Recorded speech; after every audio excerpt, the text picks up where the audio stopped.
A number of years ago, it was discovered that there were cracks in the building, and the cracks in the building were getting bigger and bigger. After a number of surveys, it was discovered that the church faced a serious problem of subsidence. The foundation of the church, particularly in the front of the church, by the main road, has soft ground, and the building has been sinking. Now, the church was given, they were given the opportunity to make a decision.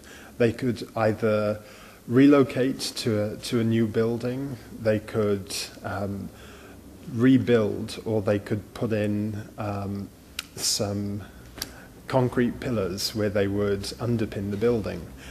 And upon looking at these different options, it was decided that we would go with the underpinning, which was something that the insurance company recommended.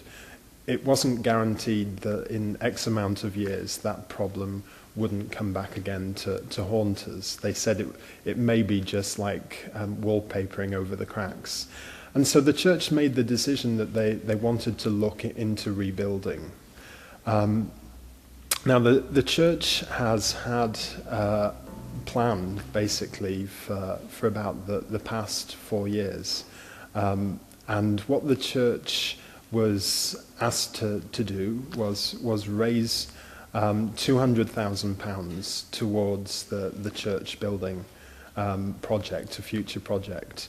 And so the church, during that time, was awarded an amount of money from the insurance company, and then the church has done a number of fundraising initiatives to get to the stage where we have £150,000 plus, and we're nearing our goal of 200,000.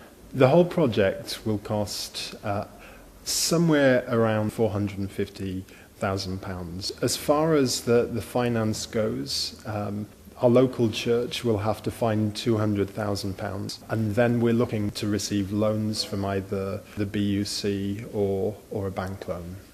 At the moment, we're looking at a budget of between £400,000 and £450,000. We're still in the process of fundraising, doing various initiatives and projects within the church to try and raise the money higher. I'm really excited about our new church building. It's going to be quite a new modern design that is going to incorporate a lot of natural lighting, a lot of ecologically friendly aspects. Heating and lighting have been incorporated into the design in the sense that they're trying to do the most efficient of both in the design.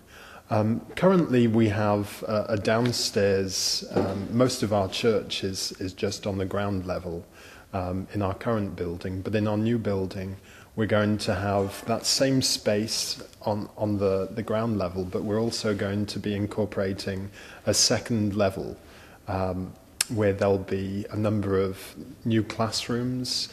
There'll be a mother and toddler room, which will be a balcony overlooking into the new sanctuary.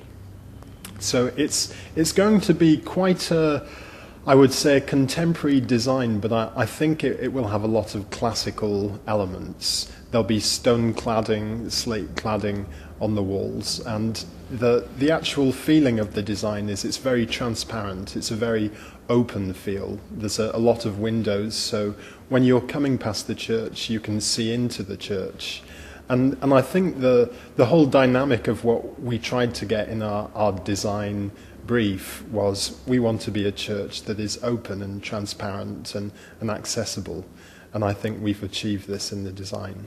If people do feel that they have money that they could give towards this project, it would be going to something which will really be investing in our local community. This new building will allow us to do this in ways that haven't previously been possible. In Wales, the Seventh-day Adventist Church isn't very well known. And if you compare, say, Swansea to London, you can drive for miles and see a number of Seventh-day Adventist churches with a presence there. But we haven't got that in Swansea, in Wales, but particularly in Swansea. And this new church building will really give us an opportunity to stand tall and really just show that we as Adventists are here and we want to serve our local community.